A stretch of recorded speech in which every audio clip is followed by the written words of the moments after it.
Hello, everybody. It's me. It's Raccoons. I'm back. A lot has gone on since the last video. I think the last X-Files video I made was on Pusher, I think. Um, a lot has happened. Personally, I've had a lot of severe health problems. I've been battling breast cancer since the last video I made. And I really want to get this YouTube channel up and going again. It's something I really enjoyed doing, discussing the X-Files, discussing animated movies and werewolves and beasties and ghosties. And I really want to branch out. I really want to work on this channel. And I think this is a really good time to make a video about restarting this channel. I don't know if you can tell from the music or everything, the atmosphere. It's also like an awesome thunderstorm going on.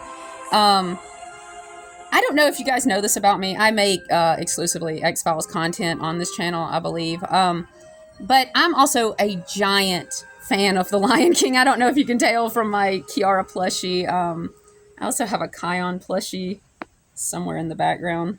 Yeah, maybe he's right there. Yeah. I also have a Kissing Simba and Nala. For any of you 90s kids, you might know what that is. It was these plushies that came out in the 90s. And it was Simba and Nala. They had magnets in their noses and they quote, kissed. I'm saying all of this because I'm a massive fan of the Lion King franchise, Disney's The Lion King franchise. I love The Lion King. I love Simba's Pride, The Lion King 2, a little bit more than the original movie. I'm one of those weirdos. And I love the sequel series to The Lion King, The Lion Guard. I think it's just a beautiful love letter to Disney's The Lion King. Hell, even the 2019, quote, live action, not at all live action remake was kind of cool. I love Donald Glover playing Simba, doing his singing voice. And then, of course, James Earl Jones knocking it out of the park as Mufasa, reprising his role. And that's what I want to talk about today.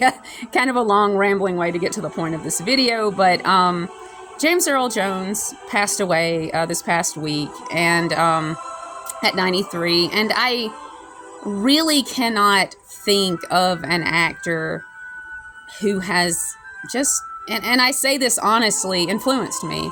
I'm kind of weird about meeting celebrities or talking about celebrities. I don't like to put them up on a godlike pedestal, but just the creative energy of James Earl Jones and his body of work and what he did, not just for film or television, but just his cultural impact. You hear his voice reading the Bible and you're like, oh my God, that's God, you know? I've never heard of anyone saying that's the voice of God, except for Carlton Heston. And I really think when you get to heaven, it's going to be James Earl Jones talking. He's going to be like, hello, welcome. You know, he's got one of those iconic voices like Leonard Nimoy or David Carradine or Morgan Freeman or Patrick Stewart. He could talk you into oncoming traffic.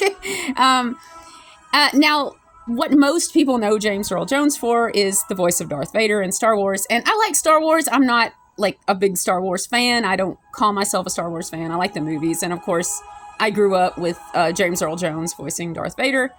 But his most iconic role for me was voicing Mufasa in The Lion King. And I want to share with you that memory. And I don't know if I can do it without crying, but it's that moment. I think a lot of people, especially a lot of artists, have it, where they kind of say okay, this is it. This is what I want to do with my life. This is what I want to dedicate my life to doing. And that came about when I was 10 years old. And my dad took me to see The Lion King in the year 1994. And I remember it got to the scene where Simba climbs up on his dad's back and he's like, hey Dad, will we always be together? And I know this scene is so parodied, but it's cliched for a reason. It's amazing. And then you just hear James Earl Jones' voice and he's like, Simba, he's like, look at the stars. And it's just like Disney could have had an out in that and been like, oh yeah, we'll always be together, son, LOL. And then he dies in the next scene. But no, he's like, look at the stars. He's like, that's where we are. That's where our parents are. And it touched my soul as a creator and also as a lover of science. And it's his voice, man. It narrated my childhood, and just to see him gone, it's a huge loss to the creative community. And A movie I loved James Earl Jones in that's not talked about a lot is Coming to America with Eddie Murphy, and it's a delight. Arsenio Hall also plays Eddie Murphy's like buddy in that movie. They're great. Watch Coming to America if you haven't. It's one of Eddie Murphy's like best movies, I think. But James Earl Jones plays his father, the king. Eddie Murphy plays an African prince. He comes to Queens and like to find a wife. It's very funny. And Madge Sinclair plays his queen in that movie, as she does in The Lion King. She plays Sarabi, and I really hope they're in heaven together right now. They really are now the great king and queen of the past. And when you look up at the stars, I really hope they're looking back at us, Mufasa and Sarabi, James Earl Jones and Madge Sinclair, and I am getting emotional talking about James Earl Jones. But yeah, that moment when Mufasa turns to Simba and he's like, yeah, just look up at the stars when you want to know if we're together. That was the moment. It really like, yeah, this is what I want to do with my life. I want to draw. I want to tell stories. I want to do animation. I want to talk about media.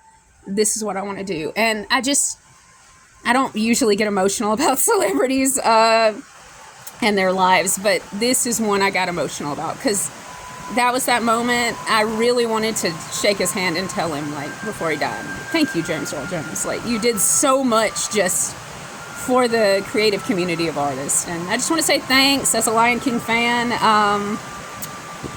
Other great things James Earl Jones was in that literally no one talks about is The Sandlot. He played the baseball player at the end who's blind. It always pisses me off when I watch that movie. Literally all Smalls had to do was go up and knock on James Earl Jones' door and ask for the fucking ball. And then there was this show a long time ago when I was like a tiny baby, like 5 or 6 years old. And it was called Long Ago and Far Away. And James Earl Jones would just be like sitting in front of this fireplace and he'd tell you just these trippy stories. And as he did, different animators would like animate the stories. It was a lot like CBS Story Break, if you remember that.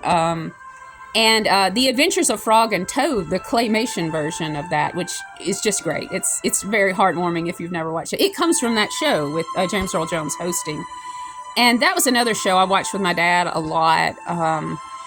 My dad, I don't have many good memories of him. We had a very complicated relationship, but that is one that stands out with him. Just watching The Lion King with my dad, and we didn't go to the movies often. We had a poor family, and my dad didn't do many things with us, me and my brothers, when we were kids, but sitting across from him and watching that moment, and then just, feeling him reach across and like pat my shoulder, and it's just a great moment. I will always think of going to the Muscle Shoals Clark Theater to watch The Lion King for the first time in 1994 with my dad. And I just want to say thanks, James Earl Jones. Thanks for those memories. Thanks for the creative inspiration, man. And wherever you are, you're the voice of God, man. And you always will be. Thanks.